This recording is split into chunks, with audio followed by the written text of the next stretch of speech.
Welcome to another edition of the Insider Mailbag. I'm Jared Johnson, and boy, as one might imagine, there are a ton of questions in this week's edition from inside the Red Raider subscribers. A lot of questions about, of course, the football team, but then also there's some basketball questions because, man, the season's creeping up. We're getting really close, and I know a lot of people are excited. I know I am, and all of us, Joe and Double T Farmer and Austin, everybody. Kenny, everybody on the staff is really excited about Red Raider basketball about to tip off. So we have some good questions about that as well. So with that, I'm going to dive right in.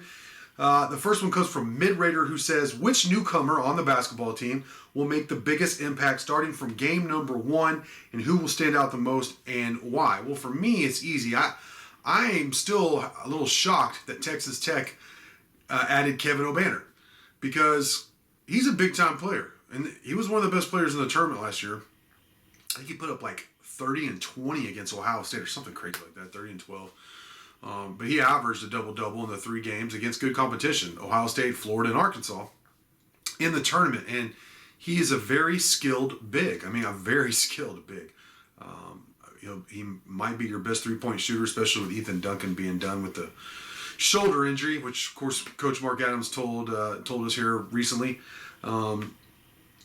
So, Banner's, to me, there's no doubt in my mind he's the best three-point shooter on your team. He's 6'9", he's a big-time rebounder, really good on the offensive boards.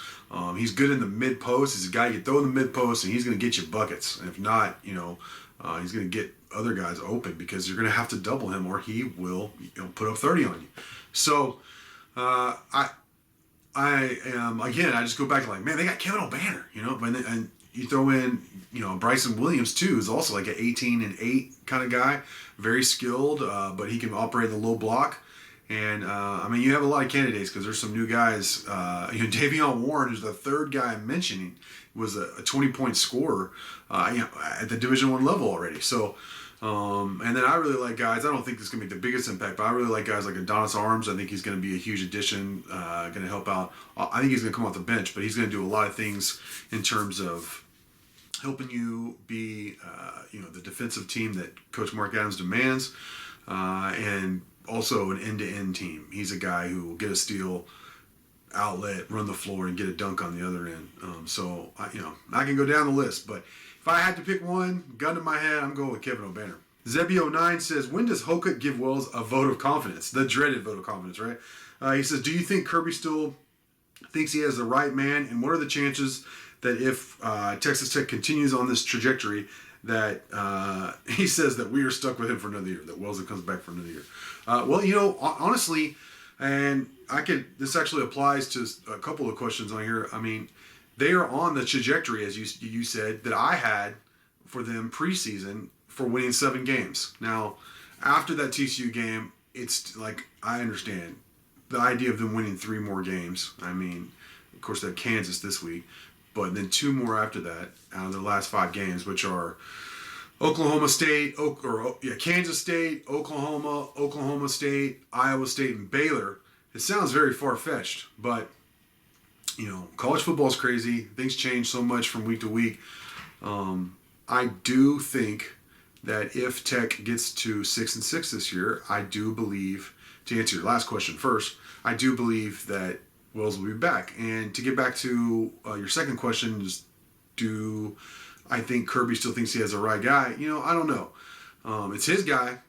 He went out and made a big point to say, I'm not listening to anybody else. This is my guy. This is who I want. It's my hire. He made that very clear.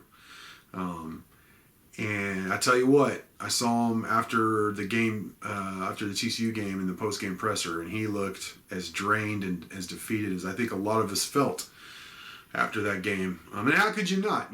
That's not putting him down. Come on. You give him 400 yards and 5 touchdowns on the ground like that in that game. That is really tough to stomach. So, do I think his confidence is probably wavered some? Yeah, but still, he's put so much of his own name on this hire that I think if they get to 6 wins, which is very plausible, beat Kansas and then 1 more out of the 5, for however you do it, that's very, very doable.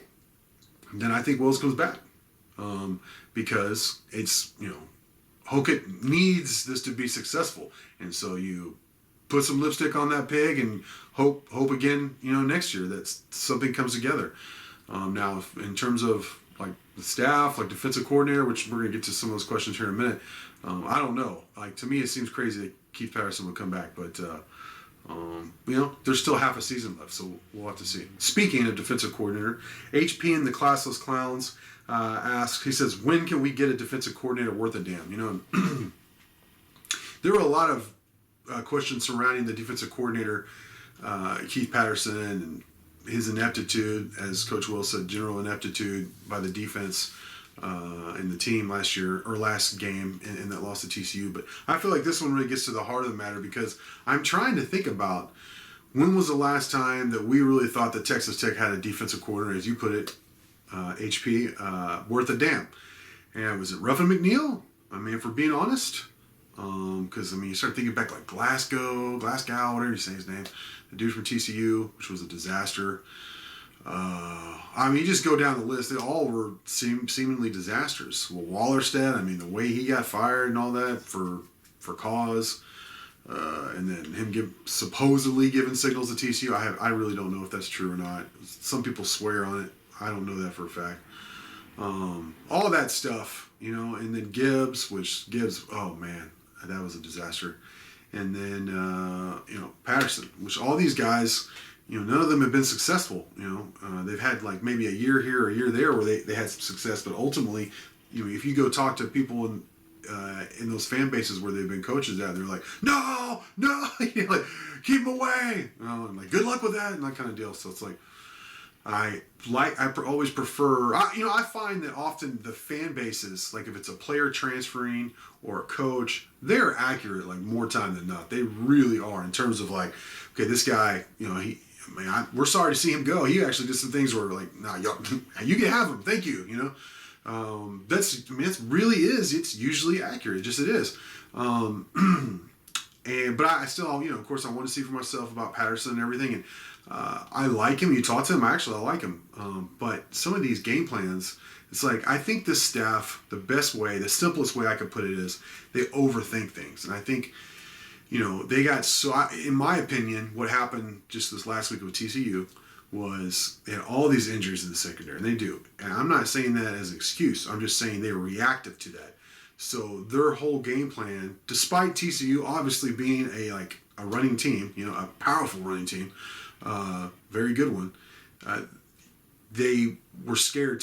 The coaches were scared about giving up too much in the passing game, and so that's what their whole game plan was, to protect their very injured secondary. And TCU was like, well, we don't even need that. We could just line up and run over you because you have 5 guys in the box. And it's like, and then TCU hit a couple of passes, and Tech was like, oh, see, you can't leave them, can't leave our guys on island. And it snowballed from there. Then guys didn't make plays. So it was a poor game plan. And I know I'm getting away from your question, HP, but I think, one of the reasons why you've struggled is because this reputation of Techs, they just don't play defense, and how hard it'd be to recruit defensive players to a program known for playing poor defense. So I think that's a big part of it. I really do. And then you got to start looking, is Tech willing to offer competitive salaries? I think they are now. I don't know that they always have been. But the next defensive coordinator hire will have more, I'll say this for Coach Patterson and this entire coaching staff, they'll have more to work with. Even though there are, a lot of seniors going out, there's still a lot of guys in terms of depth in places. Like, I think you're only losing 1 or 2 defensive linemen. You have several linebackers coming back who can come back. The secondary, you're losing some guys in the secondary, but you have some good players coming back. Some of those guys that are hurt. So, and at least compared to what other defensive coordinators have inherited. So, if you can make a quality defensive coordinator hire, and it may have to be some up and comer, some guy trying to make his bones, not somebody who's already, not a reacher, but somebody who's more experienced. You may have to be just somebody you just hit on, who's smart, who has a really good scheme, and knows how to install it and coach it, and inspire his team. So, because what's crazy is that the players really do like Patterson. That's genuine, but his game plans, I've gone over and over it. least last week it was a dud. So we'll see what they do against Kansas. You know, I wouldn't be surprised at anything at this point in terms of how long like Patterson's here and everything with the coaching staff. So I will say I think replacing Yost with Cumbie has been an upgrade. I think they've been improved in several areas. So, I mean, there is precedent for that to work.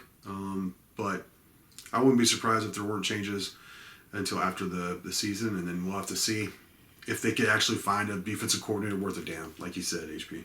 All right, from Syntex says, every week y'all do a how to watch Tech versus whoever thread, or story, actually. He says, and every week we get it wrong. Surprise, surprise there, he says. So I want a real answer. What drink goes best with the Texas Tech and Kansas game? Well, first off, yeah, we do that. It's like a mandate. Like, we have no choice. And if you notice, I'm not saying we're the first ones to do it, but like almost every outlet does that for in every market now, because it just hits in terms of SEO, search engine optimization, all that stuff for the internet in terms of what comes up. And now that since everybody does it, I don't know how helpful it is, but it is funny, and I like that it does generate discussion. Like people say, drunk off my butt, drunk as hell. The way I'm gonna watch it, that kind of thing. And to speak to your question, to answer your question, I would go with whiskey. I am right now I've gone on a Woodford kick. It's like going back home. Try some other things, and then I come back to Woodford. I'm especially on the Woodford Double Oaked. I'm about drunk every bottle in the. I can't find a bottle anywhere in any of the liquor stores because not the distiller, but the distributor basically has run out of their allotment for this area. So I was like, the plate. I go, I guess I shouldn't say much, but I go to a couple of liquor stores, one close when I'm just feeling lazy, and my favorite one. They're gone. They've been gone for a week. It's like, come on, since I started really drinking that Woodford Double Oak, but it has a really nice finish to it. I wouldn't say chocolatey, but it gets close to that. Because I wouldn't say it's even as sweet as the regular bourbon. But if as long as you haven't drunk all of them in town, or if you can find one actually from Syntex, I think you're here in Lubbock. If you can find one in town, first off, tell me where. And then send me a private message. But second of all, grab me one, because that's what I would drink while watching the game, if I were you. All right, I pretty much already answered this, but Tall Raider says, does Wells keep his job at 6-6? Yeah, I do believe so, because from say Kirby Hoke's perspective, you could say, hey, look, this is improvement. It's 2 games better. We're back to in a bowl game. I do think at 6-6 Wells returns, and it behooves Hoke to have Wells come back. So. Yeah. And I've heard people say, no, he's got to win 7, but I haven't heard anybody say why they say that other than their opinion. And this is just my opinion as well. So, but it is my humble opinion that at 6-6 gets Wells back. Speaking of coaches, Tech Freak wants to know, is Cliff Kingsbury off the hot seat in Arizona? Well, I would hope so. Undefeated, the last undefeated team in the NFL. He's got a great quarterback and Kyler Murray just dealing right now. He's got awesome weapons, like Hopkins, of course, D-Hop. Offensive line seems to be playing well, and it helps that you have Kyler Murray. And, the defense is fast, and they're creating turnovers and all that. I actually saw a thread when they were 3-0 on one of their fan sites, complaining about, they look very familiar to back in the day, except being 3-0. And that, people were calling for his head. And it's just crazy town. Come on, man. They've say what you want about Kingsbury, and I documented his failings here at Tech, and I certainly don't want to do that right now in this space, or ever again, to be quite honest. But look, they've improved. They were terrible when he took over, and they've improved every year. Yeah, I know that they struggled at the end of last year, but they had some injuries, especially to Murray, and that's tough to overcome. But this year, they're 5-0. They look like they can win it all. I'm not saying they're going to, but they are definitely a contender in the NFC, and that's saying something, because there are some really good teams in the NFC this year. So, yeah, I'm really excited for Kingsbury. He's a great guy, great Red Raider, and it looks like, he's found his place there in the NFL in Arizona. Tech Red 02, this is really good timing in the arrangement of questions. This Tech Red 02 says, how hard is it for you to do your job effectively during times like this? How do you keep your fandom separate from business? And I tell you, first off, I'm honest. This is Texas Tech, West Texas. I'm not trying to BS y'all. You got to be real in this area. And I, to a fault, have never had a problem with that. Some of my takes, my opinions, all that have rubbed people the wrong way in the past, no matter where I've been. But I've always tried to be real about it. And so I think I start from the baseline that I do care about Texas Tech. And I've heard other journalists say like, "Oh, I'm not a fan," and then they go out and I'll hear them talk about things in a certain way where it's obvious that their fandom, like whatever college they went to or whatever sports team they truly care about, is right there at the forefront. So it just makes you sound hypocritical right off the beginning, right off the bat. So I do care about Texas Tech. First off, business-wise, I want them to win. It'd be great for me in business.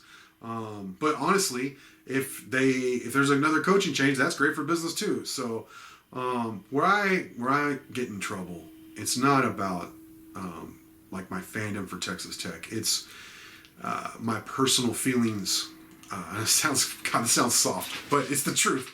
My personal feelings for the coaches, like Kingsbury. We weren't friends. I'm not saying we were close, but we interacted a lot, and he showed me respect, and I respect the man a lot. And I've said that I get made fun of on my radio show, the Rockin' Pregame, because I used to always preface, Kingsbury's a great guy, but and Pete Christie would always, rightfully so, give me a hard time about it. But Kingsbury earned that. He did a lot of stuff that he demanded would not go public for the university, and then just for individuals that really made an impression on me. I was, he just treated people decently, whether it was the janitor or whatever. He's just a good guy. And then, so when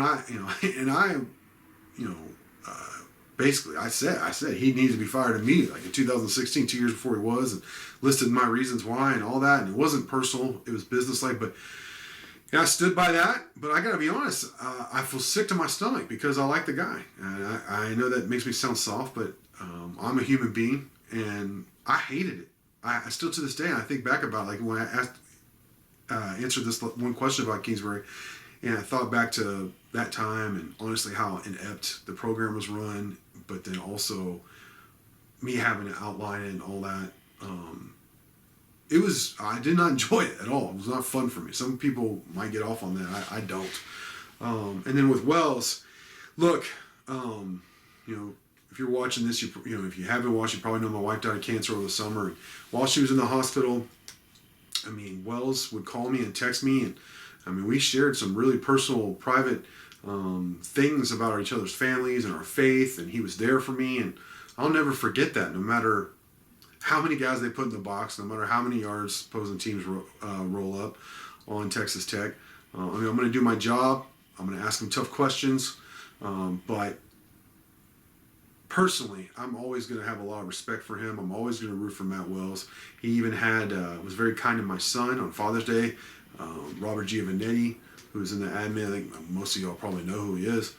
He does a great job up there at Texas Tech, but he invited my son and I out to go play catch at the Jones, which in years past I would have politely declined. But after what my 9-year-old is about to be 10-year-old son went through this summer, it was like, yes, he's a huge football fan. Let's do it.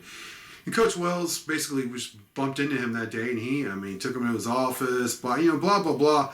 I can go on, but Coach Wells did so many nice, kind things above and beyond for my son and for my family that I'm rooting for him. I want him to do well because of it. Like I said, I'm a human being. So this isn't easy in that regard. It's not about my fandom with Tech. It's about me caring about these people personally and wanting the best for them. So when I see them struggling mightily, it's difficult, And like when I have a follow-up question I know would probably not bury him, but that's the wrong word, but it would make things significantly tougher on him. It's hard to pull that trigger. I'm just going to be honest. And, in trying to call it like it is, if some people will see that as soft, I completely understand, but I don't care. I'm a human being, what I've gone through, the way he was there. I'm still going to ask tough questions, but I don't know if I can go all the way full tilt. So it's very difficult. I know everybody wants me to tell him and everyone how terrible they are, but that's just not the full reality of what I see. Riveter KA says, why were we so wrong about this team? The funny thing is were we? what were we so wrong about this team? I mean, you could look at the way they lost to Texas and TCU and being like that. We thought that was unfathomable, but quite honestly, they've won every game that I predicted they would in the before the season, and lost every game I thought they would as well. So at 4-2 halfway through the season, looking at going to 5-2 against Kansas, I mean, that is exactly what I predicted. And then I predicted they would. I think it was Kansas State and Oklahoma State they would beat as well. So which, I don't. Again, that sounds very difficult considering what we last saw, but we'll see what happens. And I don't know what we're going to get out of Kansas. I already talked about that in the preview video. But the weird thing is through all this, like, I mean, if things fall into place for them, they could still be exactly who we thought they were, record-wise, which is ultimately what we're talking about, right? So, I don't know. I'm definitely, let's wait and see what happens, for sure. Riveter basketball, mercifully.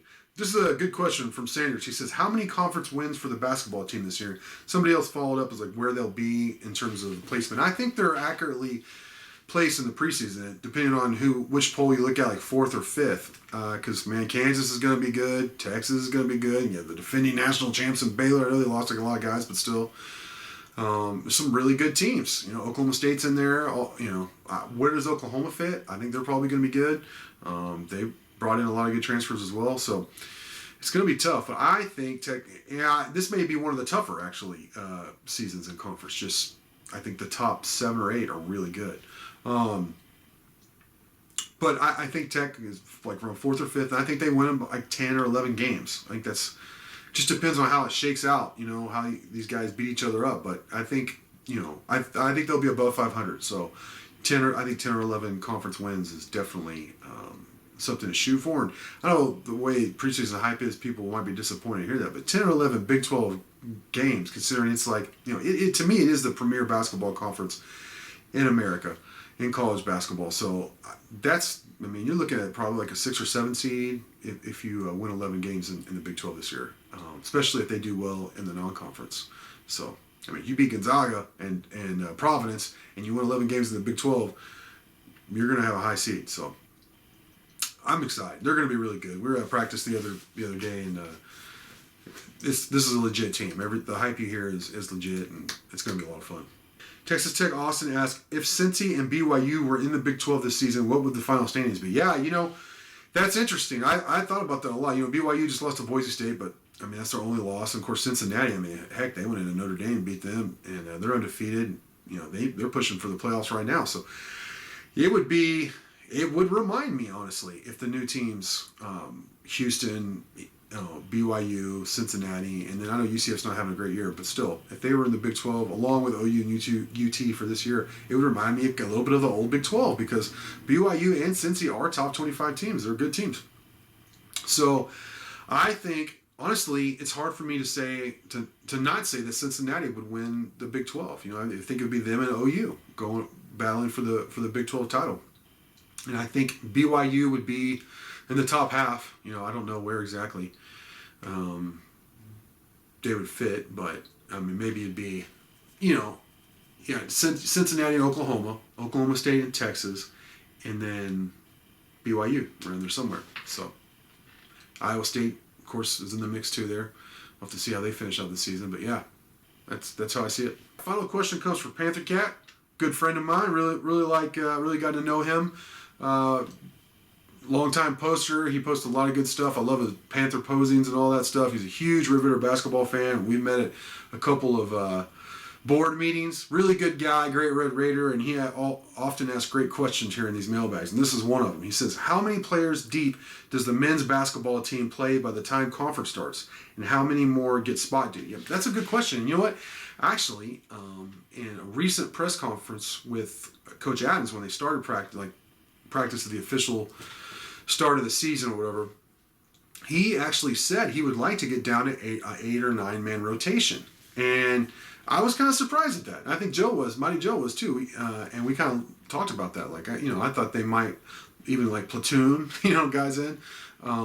But I think you got to take the man as a word. 8 or 9 rotation, definitely by the time Big 12 play starts. And then probably just one or two more, depending on just what happens in a game or if they want to try and shake things up.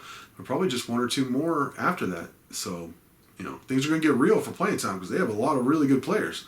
It's going to be interesting to see how it all shakes out. And this is really the question about Coach Mark Adams, right? I know he's been a head coach in a lot of places. Don't get me wrong.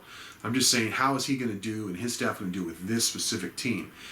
Like he says, one of the oldest teams that they've ever had at Texas Tech, but also they don't really know each other because there's so many transfers. So it's just a really interesting situation, but with a lot of talent, a lot of experience, good coaches. I think they're going to be really good.